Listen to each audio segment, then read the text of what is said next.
Look at the date. It's Valentine's Day. You know what that means, right? Love. What is love? Baby, don't hurt me. Don't hurt me no more. Stop. Love is this wonderful thing that, if you watch this channel, is probably foreign to you. Thankfully, we've gotten some video games that represent love over the years, which is probably a bit more familiar to the average Roth viewer, right? I did make the reflexive video after all. Yup, you didn't get the Christmas video because I was way too busy playing this, and I had to even upgrade my computer to even be able to withstand this masterpiece. Not to mention that I've been too busy with it to play anything else. Dark Souls? Meh. Sensationalist garbage. Resident Evil? More like Resident Sleepy. Roblox? Now that's more like it. Psych! Welcome to the family, son.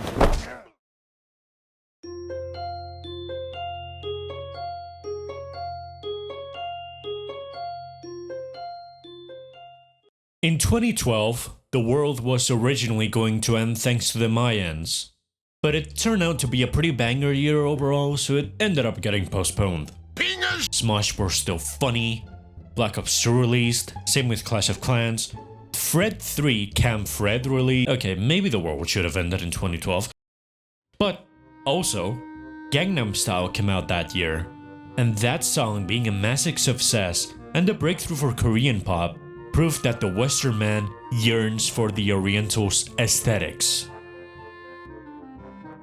Anyways, Katawa Shoujo is a 2012 video game developed by 4 Leaf Studios, which is an e-studio that originated on the anime board on 4chan. But it developed and quickly became its own thing over time, don't worry. Which means that Katawa Shoujo is one of the first games ever developed online and internationally. And you might say, this game is old. Yeah, this game was discussed on forums. Nowadays we've got Twitter and Reddit though, which are just as unhinged to be honest, so not much has been lost to time. With Katawa Shoujo being a visual novel, you'd be inclined to believe that the gameplay loop is rather shallow. But that's where you'd be wrong. The game actually has a pretty in-depth skill-based system called reading. Reading is the process of taking in the sense or meaning of symbols, often specifically those of a written language, by means of sight or touch. Reading is generally an individual activity, done silently, but that's the game gameplay-wise. Story-wise, that's where the game excels. Let me paint you a picture. The game opens in a cold winter afternoon. It's late after school and you're knee-deep in snow, shivering and freezing despite the thick coat you're wearing. You normally wouldn't stay out in this climate, but you did get a mysterious letter earlier today in class telling you to meet someone here, so you did. And after a few beats of silence, marveling at how the snow falls off the empty branches, you finally hear a voice other than your own inner monologue. It's Iwanaka, one of your classmates. You two haven't talked much, but you do get along generally. You feel your heart begin to pound in your chest as Iwanaka seems to tap into some newfound confidence. This is the time for a confession. She expresses her feelings, or so you think. You can't really hear much over the sound of your heart pounding in your ears. When she's done, you try to work out a response, but you physically can't.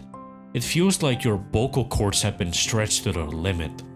You try to massage your throat, but all that does is cause a spike of pain to surge through your arm. Your whole body freezes and you go weak in the knees. You can hear your name called, but it all fades to black as you fall down. Later on, you wake up. You're not in the snowed-in spot behind school anymore. You're in a hospital room. You've had a heart attack. Cardiac arrhythmia. It's a strange word, a foreign one. A rare condition, and even rarer that you've gone on for so long without being affected by it. Until now, that is. And so now you're stuck in this hospital room for some time. Stale, clean, sanitized, and impersonal. This room, and the attack, took your life away. It's not all bad though. Since you've got nothing to do all day, you've become quite an avid reader. you've got to kill time somehow. One day though, the doctor tells you that you're free to go home now, as long as you take your prescribed medicine. All 200 of them and their side effects. But there are also some unexpected news. Your parents and the doctor don't want you to go back to your old school. They instead recommend a school called Yamaku Academy, which specializes in dealing with students with disabilities. It has a 24-hour nursing staff on board, most of the students live on campus. You could even think about it as a boarding school of sorts. It's designed to give students a degree of independence, while also keeping help nearby in case it's ever needed. You don't particularly want to go, but there doesn't seem to be much of a choice as you're trapped in the corner. So you agree. Close curtain. That is the prologue of the game. Act 1 itself is when the game really opens up and the choices really begin to pour down on you. You go around this new school as you try to get adjusted to your brand new life, meeting what are now your classmates and who could be your friends or more, doing what you can to catch up with your studies, and going through the motions of it all as you just try to get used to this strange new life of yours.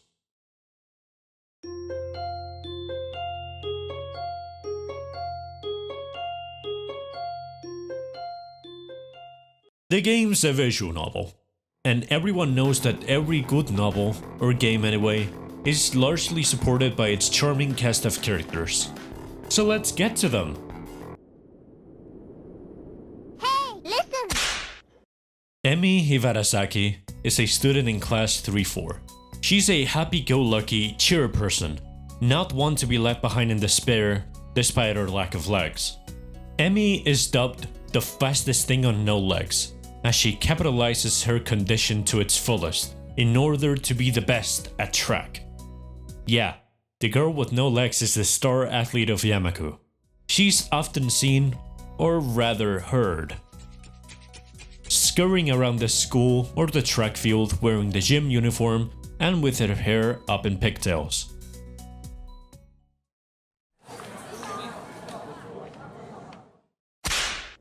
Hanako Ikezawa is an extremely shy recluse that shuns away from most other people. She's badly scarred and disfigured on the right side of her body. She's pretty skittish, anxious even, and due to her social isolation, she has developed more individual and quiet interests like reading and chess, which she's quite fond of. Also, she grows her hair long and uses it to hide her facial scarring from casual observation. Hanako only really trusts a handful of people with whom she truly relaxes around.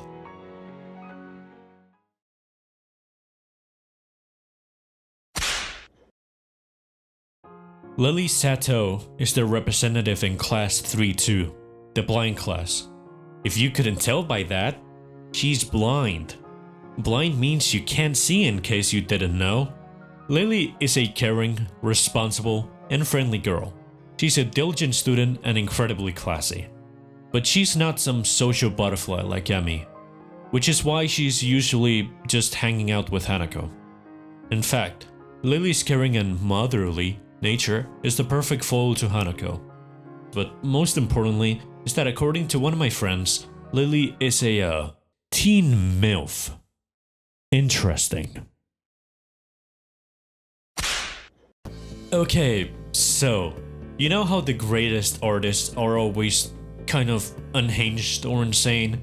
Van Gogh cut his ear off, Alice Cooper gave us data, and Rin Tezuka is Rin. You might notice that she doesn't have arms. That's her disability, and that doesn't stop her from being the most talented member of the art club, using her feet and/or mouth to do everything, including painting.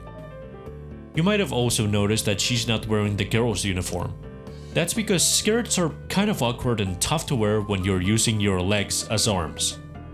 She's also good friends with Emi. Combine the both of them and you get all limbs. That's in pretty bad taste. If there's a way that I'd personally and hopefully accurately describe Rin, it'd be Mr. Bungle's first album. I know exactly one person will get it, and that's all I need. You know exactly what I mean.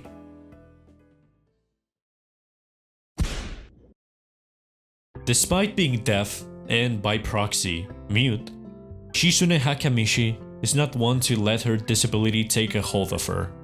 As the silent class dictator of 3-3, she's fierce, strong-willed, and forceful. She's known as a fearsome taskmaster, but also a benevolent leader. You will easily recognize her for having blue hair, glasses, and because she'll probably be scolding some poor student via signaling so fast and so hard it looks like she's throwing gang signs in the middle of the hallway. And Shizune is almost never seen without her best friend and interpreter. Misha is... well, she's a pretty special character. She's not a main character per se, she doesn't have a route herself, but she acts as a kind of support of sorts. She's integral in a few of the routes and appears in others as just a fun side character. She's almost always seen with Shizune, as she's her interpreter and best friend like we've already established. Another little fact that makes Misha the black sheep of the main girls is the fact that she has no mention of a disability that might have prompted her to enroll in Yamaku. Not at first sight at least. In case you didn't know, regular students can enroll at Yamaku. It is entirely possible that she attends simply to become more proficient at sign-in, since the school offers sign language classes. And these are the main characters, but no good story would be complete without the supporting cast surrounding the immediate circle of the main characters that the reader is subjected to, making the world more lived in with casual encounters, making it actually feel like people are living their own lives in this world. I will mention a few of the general side characters that do add to the plot, but keep in mind that there are a lot of route-specific characters that are just there. Mutao. Mutao is the teacher of class 3-3, your class. He's a bit aloof at times, but he means well. He's mainly a science teacher and, since you're good at science, he also has the role of a mentor. When he's not in the middle of some insane ramble, that is. Nurse. Not even the nurse, is the school's head nurse. He's a pretty laid-back guy who is there to care about the health of the students, make sure they're healthy, and be on the scene in case anything happens. Oh yeah, and he knows what medication you're on. Yuko. Yuko is a young woman who is suffering from the worst ailment of all, being broke. You will see her either behind the library reception or elsewhere. The best way to describe her is a mess. She's pretty clumsy, a bit awkward, and she's always stuttering. Kenji. Here's the single most unhinged character in the entire game. Kenji is your neighbor in the dorms. He's legally blind, so thankfully he's not your classmate as well. He's in 3-2. Why am I saying thankfully? Well, I forgot to add that he's also insane. To the point that within 0.5 seconds of meeting you, he's already rambling about the worldwide feminist conspiracy and how all women are evil and all that. This game from 2012 predicted Andrew Tate by like a decade. Save There are so Yamaku. many races, different colors, million faces. Wow! Spoiler warning. From about here until the end of the video, I'll be bringing up story beats from the routes, and more often than not, I'll be doing what people call spoiling the shit out of them. I'd like to remind you that this is a beautiful game, and best of all, it's free. Yes, it's free on Steam right now. Click off this video, go get it, you'll watch it sometime later. And hey, if you're a gooner, you can get the R18 patch as well. And just before you ask, they're all of age. They're all of age, alright? You might have noticed that up until now, I've omitted one character, possibly the most integral to the plot. It's you. You're the guy. The heartthrob. The heartbreaker of Yamaku. Hisao Nakai. But are you Hisao? Or is Hisao you?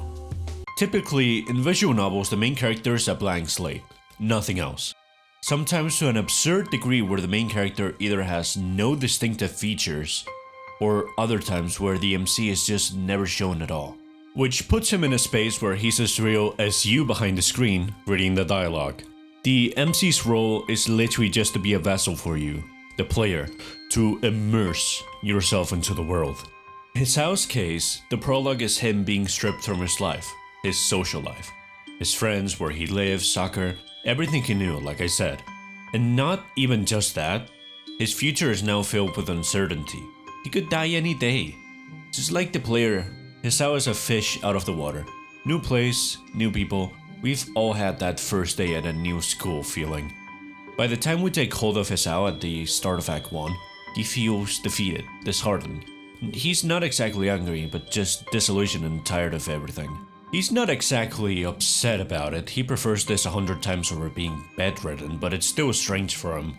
Hisao, just like you, is now in this new school, surrounded by new people. He's a stranger in a strange land. In essence, we could say that Hisao is the fine middle ground between the nameless protagonist that you can mold into anything you like, who works more as a vessel for your immersion than it does as a character. Let me see your face. You are the one from my dreams. And the defined character with a voice, a distinctive look, and an actual personality that's supposed to work more as a vehicle for you, the player, to engage with the story. Get the fuck down! Get out, you freak! Get down! The first choice you get in the game is to either introduce yourself to the class, or let the teacher handle the affair. Pretty inoffensive choice so far, I know. But the devil is in the details. And the details here are how you already dent Hisao's outlook of the school, the class, and everything through this simple choice. If you choose to introduce yourself, we see a Hisao who is willing to take the reins and make the best he can of this new life of his. But if you decide to instead show some resistance and ask if you really have to, then we see a more hesitant, brooding Hisao, who very clearly gave up on everything months ago in that hospital bed, and is still processing everything around him. Sure, it seems like it's just flavor text that changes in short term, but it already affects how you experience Act 1. In other words, every copy of Katawa Shoujo is personalized. You don't exactly control Hisao.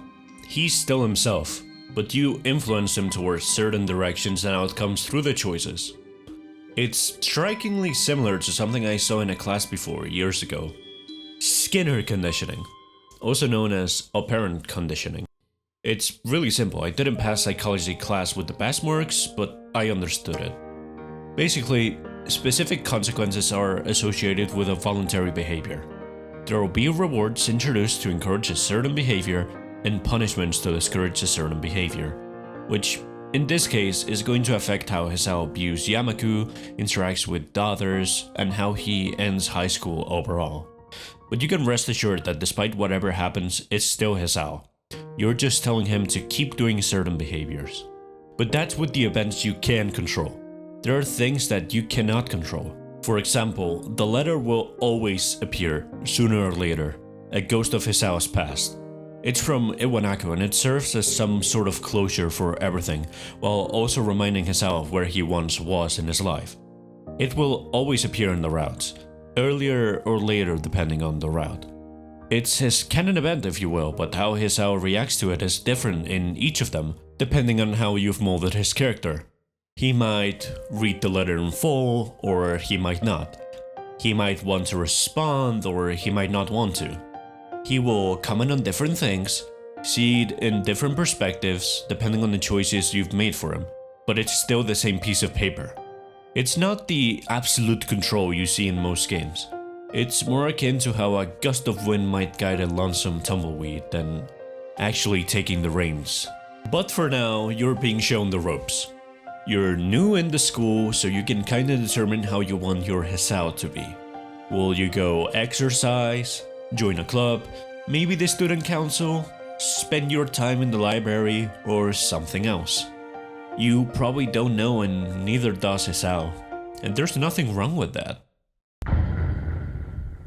But speaking about Hisao, he's a really interesting character in his own game. His condition is both off the side and hidden away, but it's also one of the most severe in all of the school. It's like a pulse. You can't exactly see a person's pulse, but you know something's wrong when it's apparent. Since the heart attack, Hisao has been diagnosed with a wicked case of arrhythmia. In a sense, he's blessed because it's one of the few disabilities in Yamaku that isn't blaringly obvious. But in another sense, he is royally fucked. He might die young, but certainly not make it to 80 at the same time. He's frail, yet he's normal as long as he stays inside certain boundaries. He can't overexert himself, can't get hit hard in the chest, and has to remember to take all of his medicine. All 17 of those pills, twice a day. In other words, he be popping bottles. But since I'm now talking about the character's shortcomings in this game, you might have noticed that I am also greatly overlooking the elephant in the room when it comes to speaking about Katawa Shoujo. The Katawa aspect. The disabilities. I know it's weird to gush on about a game about disabled girls for about 20 minutes give or take so far, but hear me out. I'm not an ableist. I play Katawa. There is a certain scene in Act 1 that I'd love to draw attention to. Hisao approaches Mutao right after class finishes, with something on his mind, where he confesses to the teacher he has no idea of how to proceed or adapt to this place. For him, it feels like no matter what he does when talking to the other students, he's always either patronizing, treating them like snowflakes, doing the wrong thing. Damned if I do, damned if I don't. The teacher resolves this whole conundrum in Hisao's mind with a very absent-minded and nonchalant response. These things are only an issue if you make them one. And the more you play the game, the more this rings true. As you get closer and closer with each of the girls in their respective routes, you end up finding out that even if you were to strip the girls from their disabilities, they'd still have the same flaws they've got, which rings even truer with Mutao's follow-up response. Try to look behind the superficial. There's not a single student here who isn't just a kid behind whatever they might seem at first glance. And that's a double entendre, because you'll also find out that the girls are way beyond whatever anime stereotype they might appear from their first couple of interactions with the player. We kinda have to remember that this was written by weebs, 4chan weebs at that.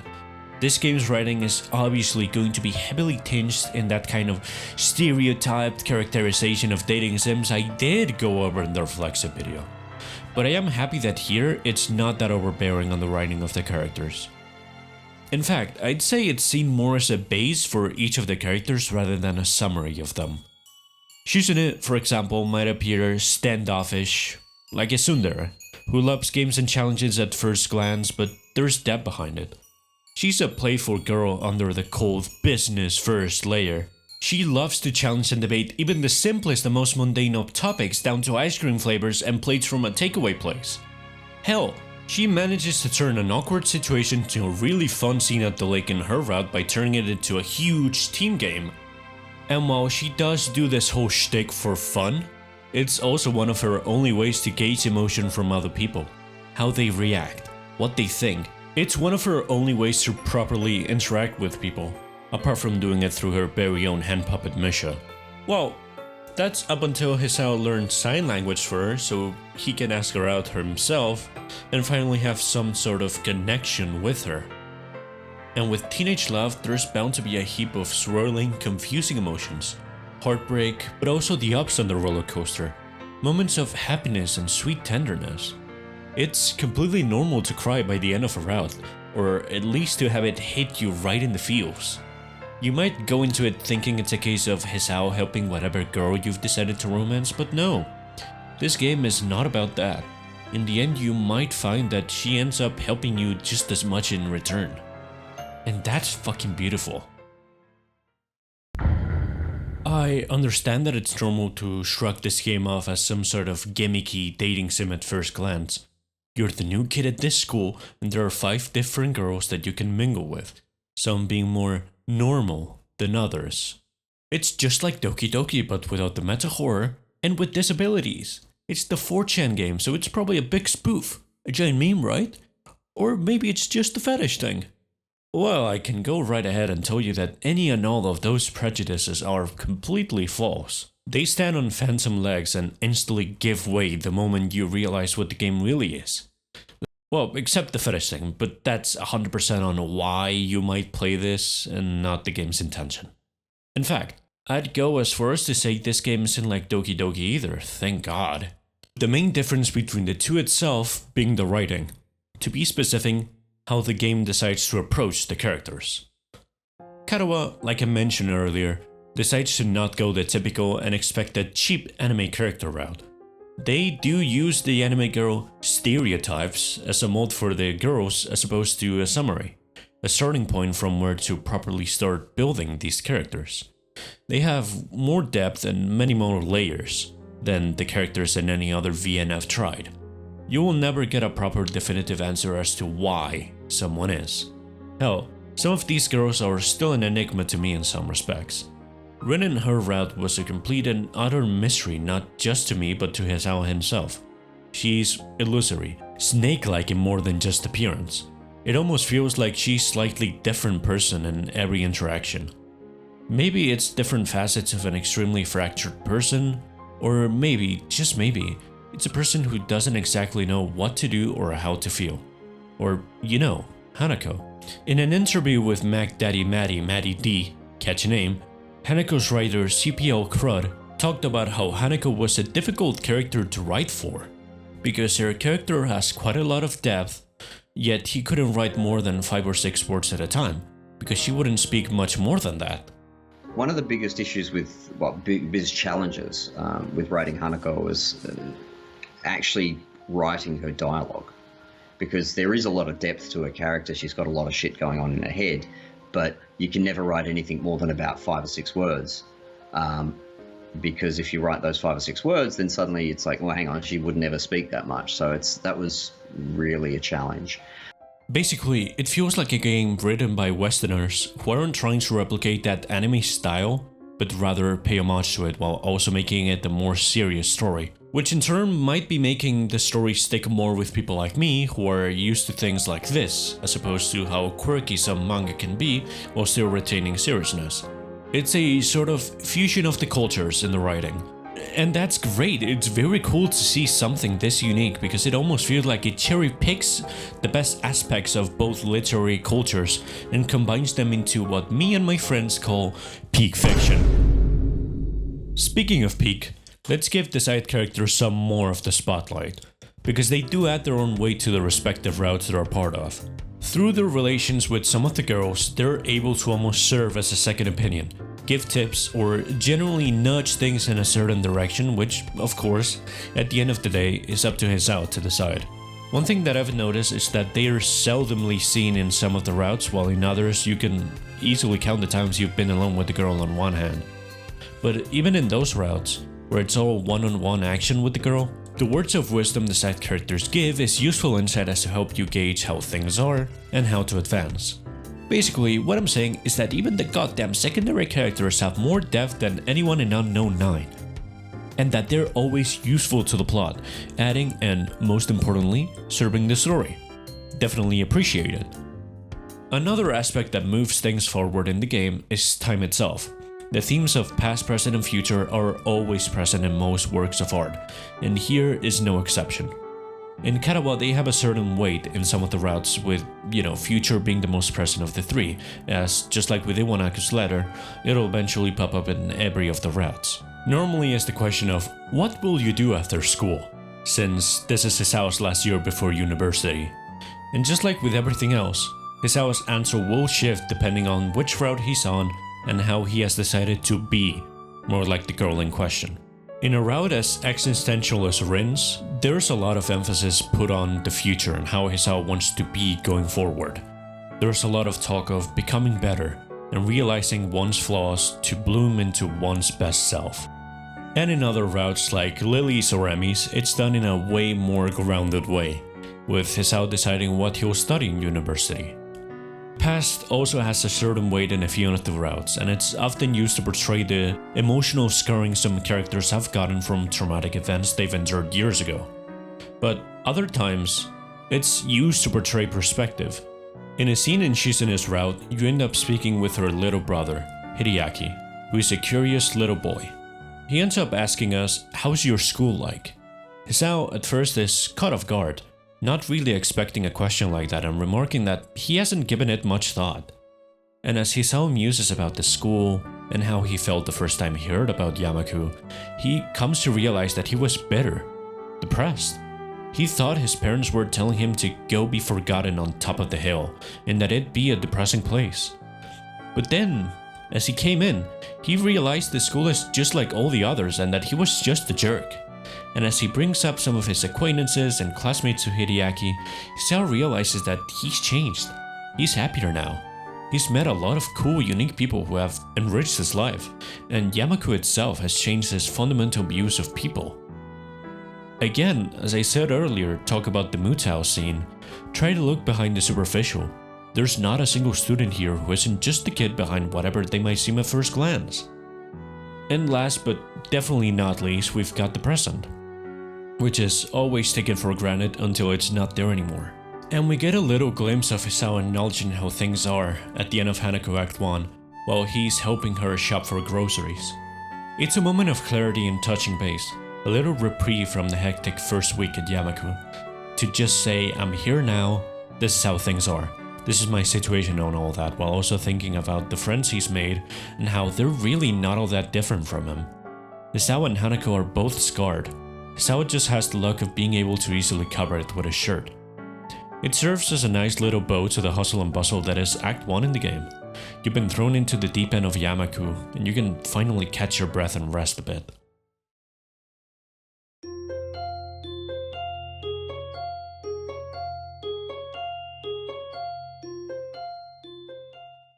After all that video essay bullshit, let's kick back and do something less taxing on the mind. Let's appreciate all the hard work that was sunk into this, free of charge. There's attention to detail in many respects, and you can thank the artist for this. Every character has more than one outfit, there are various moments from the various routes which are beautifully represented in wider, more detailed paintings. Hell, I've got one of these as my computer wallpaper. Another aspect that's also really cool is the music. Yeah, this game has music, and with the tracks done by 2 musicians in the project, it's not exactly a lengthy soundtrack, it's meant to play in the background, but these different tracks really fit in with the moments they're supposed to play in. And each of the girls have their own musical piece as their theme. In fact, while I was introducing the girls in Act 2, I played the respective themes, which you probably didn't notice. You could have, but you didn't. If I had to add something as a music major, is that the themes fit them like a glove. Bryn's theme, Parody, has a melody on the piano that feels improvised, inventing on a theme, which fits her whole demeanor of not thinking and just doing, and also, artistic stuff. Lily's theme, Concord, ties nicely into her whole regal, quiet, sweet and elegant demeanor. It's like the music is embracing you after a long day, with its gentle piano and sweet cello lines. And Hanako's theme, Painful History, is the only main girl theme that's written in a minor key, which, if you know your music theory, you'd know that major is happy and minor is sad. It makes sense that her theme would be the most sorrowful. All of these things and more can be viewed from the main menu, in the Extras tab. You can see the cutscenes for every start of a route, which have been done by one guy. Listen to all of the music tracks, appreciate all the stills done by the talented artists that worked on this game, and even replay certain scenes that might tickle your fancy. Loser. And while we're on the menu, I want to talk about the visual progress of the routes. You get a tiny shred of paper added to the menu every time you advance an act in a route, and you end up with this mess, at first glance. But it's pretty, it's like a little souvenir after everything you have to go through, like a fridge magnet from a holiday in Barcelona. There's replay value in the game itself, which is rare from a visual novel, but Act 1 of the game is so tightly written and is filled with so many choices and different ways things can go, that there are many ways a simple thing like meeting Yuko for the first time can happen. Also, there are multiple ways to get to a certain conclusion in some of the routes, and there are so many choices they just had to put an achievement for it in the Steam port. I'm only mentioning this to flex on a friend who doesn't have it. Also, I'd love to say that despite being a game from 2012, the community is strong, vibrant, and comically Slavic, brimming with fan art, their own fanfics and fan games, and everything in between. This game has had a lot of influence, to the point that a Doki Doki fan game that I played many years ago called Blue Skies literally mentions Katawa Shoujo as an influence for the project. Also, the Steam port doesn't have 100% of the game's content, which means that I'll have to bring up the Gunnar patch. It just adds back the adult rated scenes. Even those are well written. They're handled with care and all the maturity they need, which isn't exactly the norm in VNs. Now, back to your regular, scheduled video essay bullshit.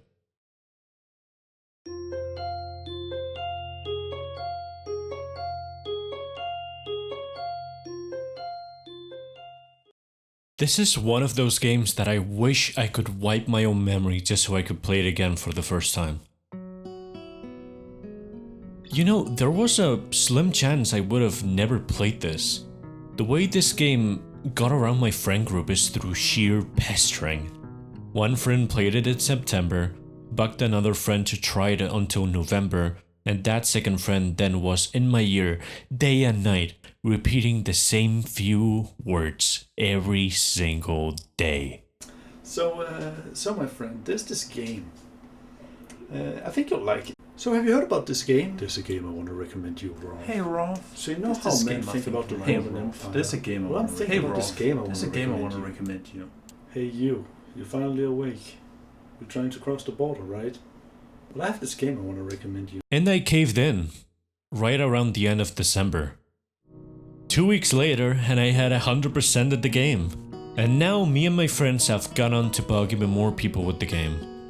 I know there are a lot of jokes in this video, but seriously, this is a beautiful game and I really do urge you to give it a try. It has had a real impact on me, and my friends, it's true, and I'm thankful. It's just a good book in the sense that it makes you think after you put it down, and it's well written.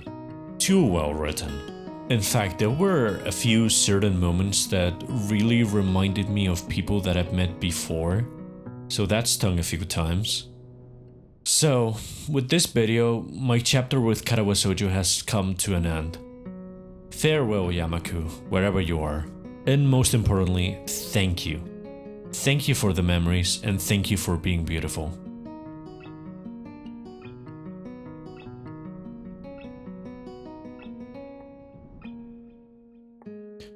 We're not over yet.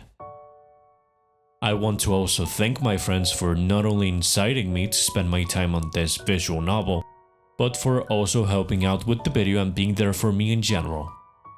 I swear I wouldn't have been able to go all out like this without them by my side, being yes men to all of my dumb decisions for this video. So thanks a lot guys. I've been Roth, and I'll see you in the next one.